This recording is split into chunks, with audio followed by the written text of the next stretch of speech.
上星期，美國宣布對多個貿易夥伴徵收所謂對等關稅，其中向香港產品加徵3%關稅，連同早前宣布嘅2%關稅，累計徵收5%關稅。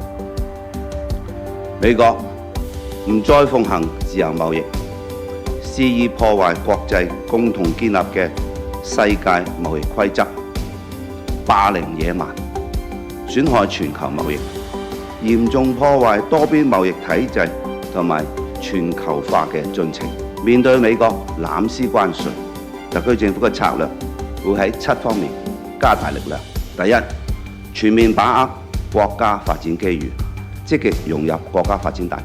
第二，我哋要加強國際交往合作，積極深化區域合作。